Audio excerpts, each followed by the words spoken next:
வடநாட்டில் இருப்பவர்கள் பன்றிக்குட்டி போட்டது போல் குட்டி போட்டு மக்கள் தொகையை அதிகரித்தால் மக்கள் தொகை அடிப்படையில் தொகுதியை மறுசீரமைப்பு செய்ய உள்ளார்கள்.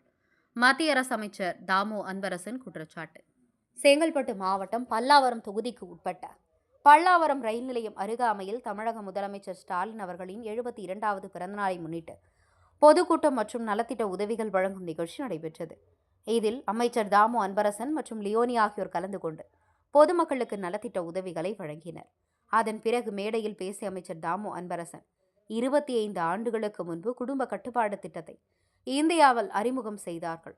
எல்லா மாநிலமும் கடைபிடிக்க வேண்டும் என்றும், உலகத்தில் சீனாவுக்கு பிறகு அதிகமான மக்கள் தொகை இருக்கும் நாடு இந்தியா.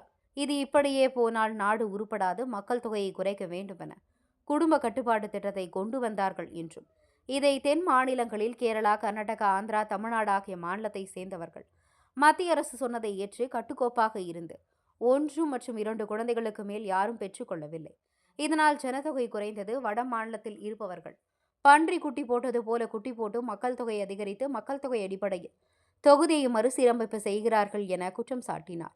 பல்லாவரம் தவசி நியூஸ் செய்தியாளர் எஸ் பிரபு. மக்கள் தொகை எக்கச்சக்கமாக்கி இப்ப மக்கள் தொகை அடிப்படையில் தொகுதி மறுசீரமைப்புன்னு சொல்லி பாத்தீங்கன்னா நமக்கு தொகுதி அடிபட்டு போகுது. 39 தொகுதி 31 தொகுதி ஆகுது. தென் மாநிலங்களில் மட்டும் ஒரு 40 சீட் அவுட். என்ன காரணம் சொல்லு? என்ன காரணம்? தென் மாநிலங்களில் இவனுக்கு பருப்பு வேவல. இவனுக்கு என்னதான் முக்காடு போட்டு கர்நாடகால இவனுக்கு கதை வேவல. இங்க சீட்டை குறைச்சிட்டு அங்க நமக்கு வேண்டிய ஆள் இருக்கிறாங்கல்ல, அங்க அதிகமாகிட்டா நம்ம கும்மாளிக்கலாம், தொடர்ந்து நாமளே ஆட்சியில் இருக்கலான்ற எண்ணத்துல இந்த மக்கள் தொகை அடிப்படையில் இந்த தொகுதி சீரமைப்பு எடுத்து வராங்க. இதெல்லாம் நீங்க புரிஞ்சுக்கணும். அதனால அவனுக்கு ஆவலன்னா ஒரு கவர்னரை போட வேண்டியது, ஆட்சிக்கு எதிர்ப்பு அவன் ஒரு ஆட்சி நடத்துறது, நமக்கு தேவை கொடுக்க வேண்டிய பணத்தை கொடுக்காம இருக்கிறது.